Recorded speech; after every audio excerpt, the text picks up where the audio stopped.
So we're starting in 5, 4, 3, 2, 1. Action. You caught that, so yeah. All right, so today, part of the interview series, I am here with Mr. CJ of the Charlotte Phoenix, and just to start off, what do you do, or how did you get into it? So originally I started actually about, I don't know, 12 years ago in the high school program I was in, and I was running LANs and competing and playing in all kinds of tournaments for Call of Duty and Halo. So I started kind of from the LAN scene where it was total grassroots gaming. Right. It was all about back then you didn't call it esports, right? You called it the gaming club. So Yeah, very, very FGC. That's right, yeah. Esports is a dirty word for some reason, Yeah. that kind of thing. I don't know when esports became a word, but it was, I would say within the past, 5 or 6 years, it's definitely become more of a buzzword. Oh, than it yeah, was. 100%. So I started there. I've been gaming for a long time, just ever since I was, really, really little. And then more recently, I helped the Army Esports program. Oh, okay. Yeah, so I'm an Army vet. I've been in the Army for 13 years now. Oh, wow, I didn't know that. Yeah. Oh, thank you. Oh, appreciate it. So I helped them kind of get their program rolling, specifically with the Call of Duty side, right? Mm-hmm. Doing tryouts, talking to players, managing, who the roster's going to be, how they're going to play. And then from that, I got out of the military. I was on active duty at the time, Mm-hmm. and I wanted to do something different. And I was still competing with some of those Army guys, Okay. Which was super fun, but I wanted to do something different. Right. So I met Josh Richardson, who's the founder of CLT, which was at the time CLT Esports. So I kind of met him, and we've just been on this journey for the past year and 2 or 3 months. Yeah, right, because Charlotte Esports rebranded completely to Charlotte Phoenix, correct? Well, so yeah, it looks like that, but okay. not exactly, right? So we have two different businesses. Mm-hmm. Charlotte Esports, which hosts LANs and educates businesses on how to get involved in esports. And what it is. Yeah, essentially. So like everything from how to get the middle schools involved to how to get the colleges involved to how to get sponsors to get involved in the space and not be like fearful. Oh, okay. That's what like CLT is becoming and what we're trying to get it to do. Charlotte Phoenix is strictly like your 100 Thieves brand, right? Team, apparel, all the cool stuff. The things people mostly see when they watch a tournament. Exactly, yeah. Okay. So like we'll definitely be more well known for the Phoenix than we will CLT Esports, because CLT Esports is essentially a B2B engine, right? It's gonna be used to educate all kinds of people about what esports is and how to get involved, because it's a complicated space, Yeah, right? for sure, 100%. Yeah. And would you say, well, this is something I asked Andrew because I think it's an important question, especially for like Charlotte as a whole. Yeah. Do you think that Charlotte has like the infrastructure to help esports or like FGC communities grow and become bigger, or do you think it kind of hurts it? I actually think it's in a perfect spot, right? Oh, okay. We're central on the East Coast. Mm-hmm. We are close enough to some big cities, right? Where like New York, you can still make the drive down here, and it's only 8 hours, right? So if you're gonna come down for an event for a weekend or whatever, you could do like a tourist destination, and also you're gonna get people from Florida as well. So like we're very central, and everyone can come to the center. That's why I actually think the biggest thing that we could support with would be like an esports stadium. Like let's build a stadium here for the city of Charlotte and be able to conduct all kinds of esports events out of it, from the big stuff you see at that stadium in Arlington, Texas, to the stuff that happens in Vegas as well. We could bring that to the East Coast easily. And this is, I guess, more from a fighting game side of it, because that's usually what I mostly watch. Sure, yeah. There's a lot of tournaments for FGC stuff in New York and in Florida, but there's never really one for Charlotte. Do you think Charlotte needs like one big tournament to really get people to look at it, or do you think that we just need to keep it grassroots and try harder with those? I actually think the biggest thing that holds back the fighting game community right now is cash prize. Like the prizes are just too small, and the sponsors that are involved. I don't know if it's just because it's more organic, right? Like when you look at Fortnite, it's totally propped up with cash. Yeah. Right? Like they literally threw $50 million and said, hey, we're just going to make stupid big prize pools. And a lot of people that play that game, if you talk to players, don't like playing it. Like it's not a fun game to play. There was that big story a while ago that the two people that won duos or something went on an interview after winning and just said, we're not a huge fan, but the money is here. Exactly. Yeah, so like we're going to be good at it because it pays, but it really is a bad game to play, right? So like if you took the cash away from Fortnite, it wouldn't be anything, right? It would just be a fun, battle royale, right? Well, outside of fighting games, do you think Charlotte needs bigger tournaments in general? Sure. Yeah, I mean, I think that having more LANs is always a great thing, right? Because one of the things that Charlotte has that I would say a lot of cities don't have is a really big gaming community, right? You have UNCC, they have a huge group of people up there. There's tons of gamers in Charlotte that are like looking for something to do, right? Like they want to come to events, they want to play whatever game that, and there's just really no place to do it right now.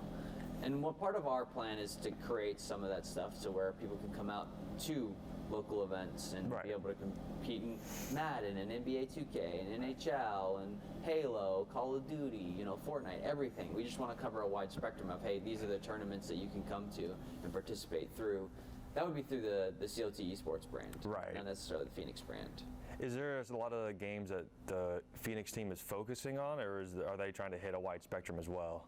Yeah, so for the Phoenix, we're looking at FGC stuff as like a new avenue, but I would say our current avenues that we have a lot of traction in are Call of Duty, League of Legends, and Rocket League. The three that we're pursuing pretty heavily. I did hear recently that the Rocket League side is.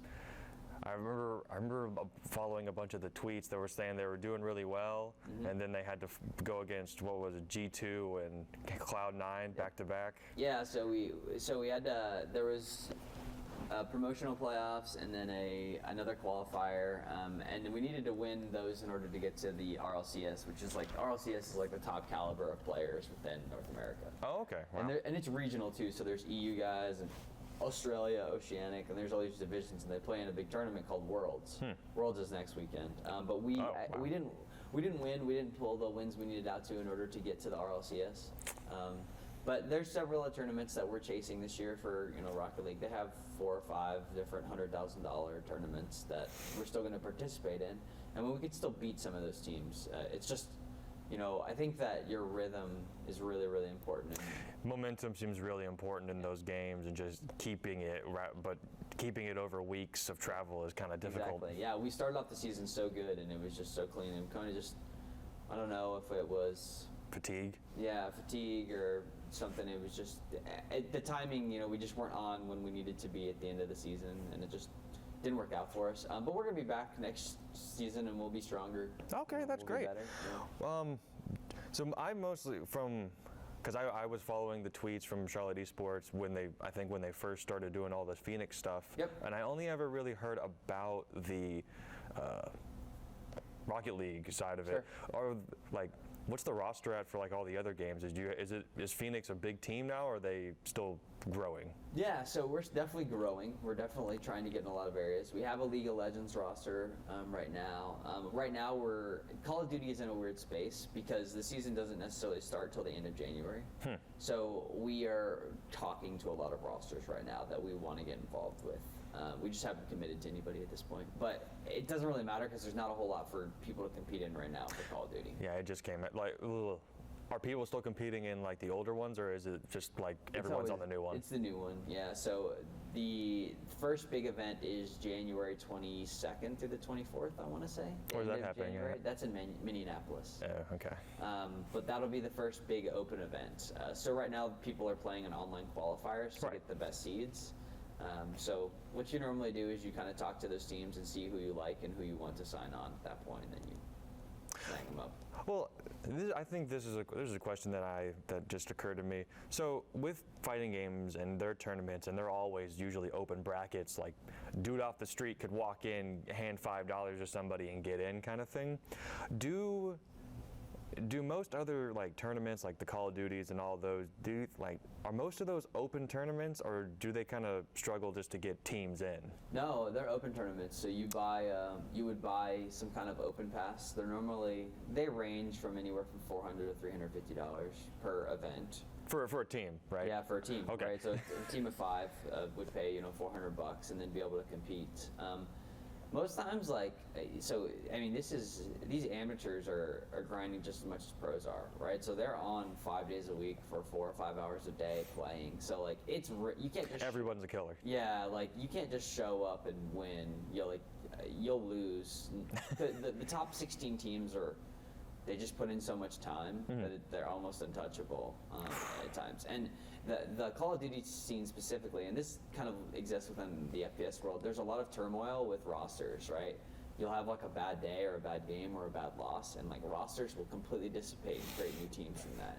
So there's constant restructuring from the amateur side to get those guys on a dedicated roster. And I think that one of the things the scene needs is hey, when the game drops in November of every year, you gotta stick with the group of 5, right? Right. And it's what happens is a lot of kids are not committed, so they'll say, yeah, I'll commit to this team, and then life happens, right? Yeah. Job, girlfriend, whatever. They don't do it as much, and then they kind of taper off. But that's just a little insight into the amateur community. All right. Well, and with team composition and sticking with them, would amateurs, do you think, have an easier time of getting in because they're usually playing with friends, or are a lot of rosters composed of people plucked from areas that don't actually know each other? I think that a lot of them do know each other, and I actually think that's part of the problem is because there's bad blood everywhere, and Right. maybe good blood everywhere, right? Me and you are a duo, but somebody doesn't like you on the roster I want to play on, so it's we get split up because I want to go to that roster, but they don't like you. Right. That kind of stuff happens a lot. It's very. My wife calls it. It's they're such girls. They're just they get their feelings hurt constantly. And I feel like that hurts. That hurts so many groups, I imagine. Yeah, it does. So, and one thing I didn't really kind of acknowledge. So there's a top tier. There's how many Call of Duty teams are there? 12, I think. $25 million spots right now. Right. There's only 12 teams. Yeah, there's 12 Wow. teams this is the Pro League. So I'm Okay, talking right. about the league underneath the Pro League. There's a Pro League that has 12 teams, each bought a spot in their respective city for $25 million, and they have their operation costs, so call it $30 million to buy into one of these places. Right. And there's one in Florida, New York, and California, Dallas. So that's the top tier, and this is kind of the level underneath there. And one of the other problems with the amateur scene right now is we don't know how much prize pool is going to be given out. We haven't been given, hey, this is how much the amateur prize pool is worth. Which makes it really hard as an owner to figure out, hey, do I really want to be involved in this space, And are cash pools and whatnot for Call of Duty and other FPSs determined by companies, or is it by admission? It's determined by sponsors. Right. Okay. Yeah. So whoever the publisher is finds XYZ sponsor, and the sponsor pays out. Last year it was, I want to say it was $70,000 for first place. Pretty good. No, actually it was $70,000 total prize pool. So then split first between. place, first place got $15K. I'm pretty sure that's what it was. Per member? No, total. Oh, okay. So you got to divide that by 5, and then if you're with an orgs normally take 20 to 30%. So. Sounds like it can be a pretty rough space. Yeah. That's why that's why I'm kind of looking at Call of Duty. Our ultimate goal is actually to buy a franchise spot. Oh, okay. So hopefully we can bring a franchise spot to the city of Charlotte. Nice. And this is something I've recently noticed with a lot of fighting game tournaments. They usually do World Tour events. Right now, the Tekken World Tour just finished up. Do a lot of FPSs or Rocket Leagues, do they do tours like that, or is it okay? The finals for Madrid for Rocket League is next weekend. The finals is in Madrid for Rocket League next weekend. So it's it's definitely international. They pick all kinds of cities. I mean, League of Legends, the Worlds are in Shanghai. Yeah. They signed some kind of contract that's for $70 million for it to be in Shanghai. Yeah, I'd take that. I'd be there a couple of years for that, for sure. Sure, yeah.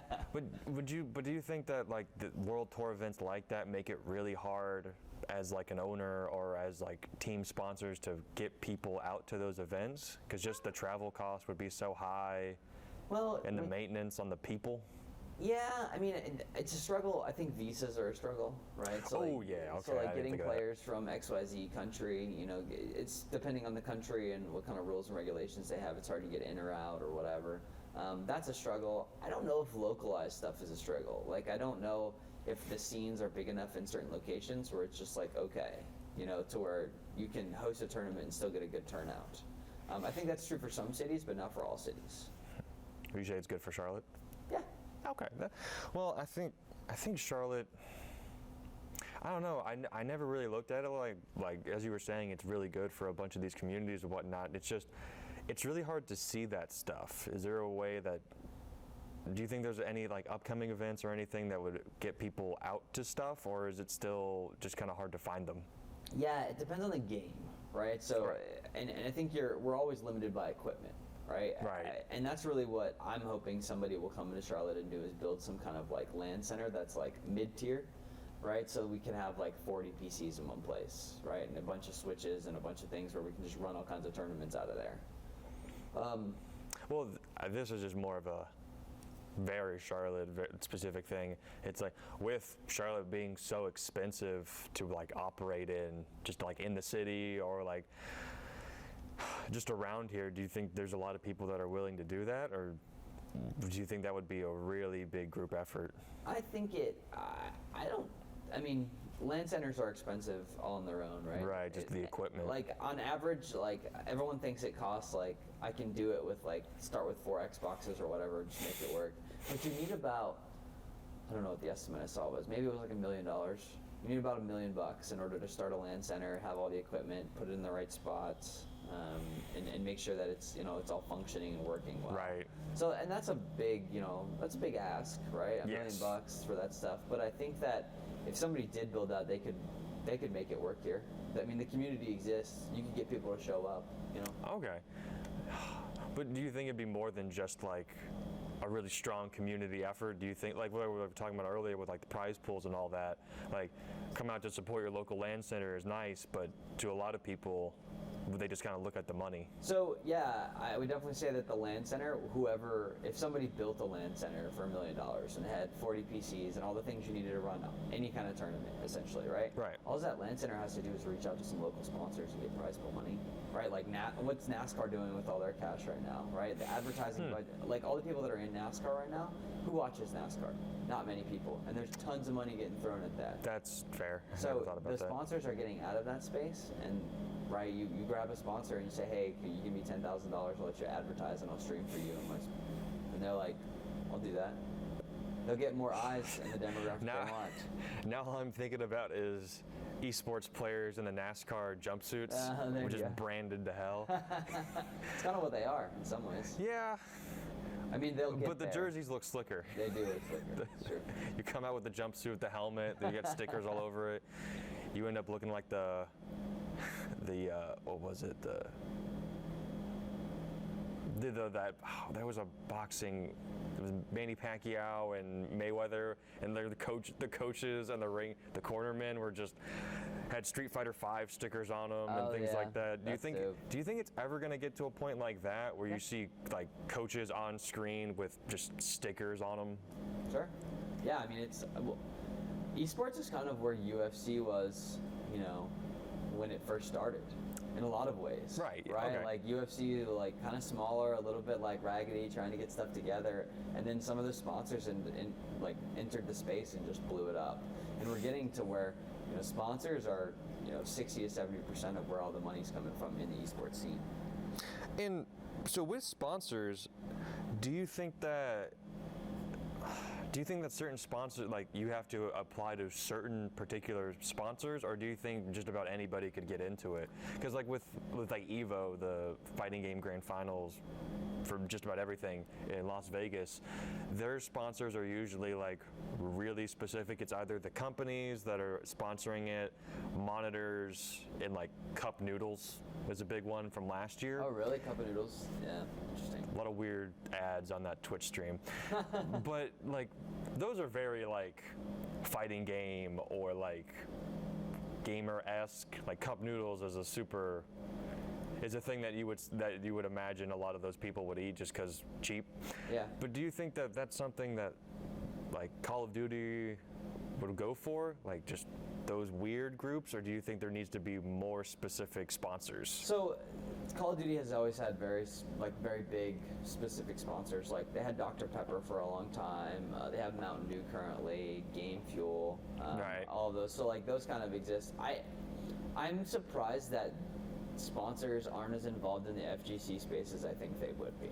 And I really think that some of that might change soon because people are looking for a place to get involved, and FGC has such an organic growth, right? Like there's no money inflating everything. People just want to play Super Smash. You know, like that's fair. That's fair for sure. So I would say they're like the weirdest sponsor that came out of nowhere would have been like Red Bull. Because I like energy drinks, sure that makes sense, but I wouldn't expect them to come out of left field and start sponsoring and hosting events and all that. Yeah. Like, do you think more sponsors need to do things like that for their communities? Like, do you think they need to hold events or things like that? I don't put that on the sponsors. That's I put fair. that on event coordinators and TOs, right? So like UNCC is a great example. They can host all kinds of events up there. Right. You know, like they can run all kinds of, and the sponsors come to them. Because sponsors aren't good at that stuff. Like sponsors are terrible at running. If you say, hey, sponsor, run this esports event, well, they're going to mess that up pretty good, right? You need people that are like players or people that have understand what the scene, what it needs to look like, how to make it competitive, and how to, you know, cater to the players all the way through. And that have been doing it a long time. Yeah, and the sponsor's role in that problem is how to do activations, right? So activations are like little pieces of, hey, what are we doing in the side when people aren't watching the match? Like when there's a commercial break or there's nothing going on, or you know, how are we entertaining our guests, if you would? And a great example is DreamHack. DreamHack, if you go there, there's 30 different vendors doing all kinds of stuff, whether you're trying a new controller or you know, playing a little mini game or an indie game that somebody's making, or you know, there's lots of different ways to engage the community while out some of these events. Because you know, when you're at an event, you get bored with, you know, just watching the game sometimes, and you look for like stuff to do. And you know, State Farm, you know, the insurance company could come in with a really cool game or something creative that they do in order to engage with their fans, and then make, you know, they're happy because they get, you know, some person that might buy, you know, insurance from them at one point because State Farm is cool now, right? And then, you know, everybody else is happy at the event because there's something else to do other than just watch the game. I never really thought about it like that, but I guess, yeah, I guess looking at sponsors like that is probably a healthier way to do it than how I used to look at it. But so, is there anything upcoming that you're looking forward to trying to go out to, or any events that Phoenix is like really gunning for that's close? Oh, that's a great question. I think that we have a very interesting schedule coming up in 2020. And I'm excited for some of the things that we're going to do. Right now we're working on a big Rocket League tournament. Oh. So we're trying to do something in the first quarter of next year with Rocket League. And I would imagine you'll see several other events, but that's the big one that we're working on right now. Okay. And I think that's really all the questions that I had. Is there anything that you'd like to try to mention? I would, if I had anything to mention, it would be a shout out to like the fans and the lifeblood that we have for you tell them. Look at it. So if you support the Charlotte Phoenix, thank you so much. Obviously, we're still growing and trying to do amazing things, but the fans are the most important part of anything. Without the fans, we wouldn't have a team, we wouldn't have the players, we wouldn't have anything. So thanks for being a fan. If you're in Charlotte, would love to see you at an event. Come hang out and talk to me. Just walk up to me, say, hey, this is my name, and tell me what you want to do in esports, because everybody has a dream, and I want to support your dreams as best I can. And is there anywhere that they should go to follow or like keep up with all the stuff that you guys are doing? Yeah, we have an Instagram, a Facebook, a Twitter. Is it just Charlotte Phoenix, or is there like a specific thing? Yeah, so a lot of them are, so the Twitter is at CLT Phoenix GG, at CLT Phoenix GG, and that has a link to our Discord and all our other social media. Okay. But we're most active on Twitter. So. Okay, yeah, I see a lot of tweets from there. But I mean, I appreciate all the time and all the information that you've given me, and I hope that they learn something and that they follow and support you guys' efforts. Thanks. Yeah, no problem. I appreciate it. Yeah.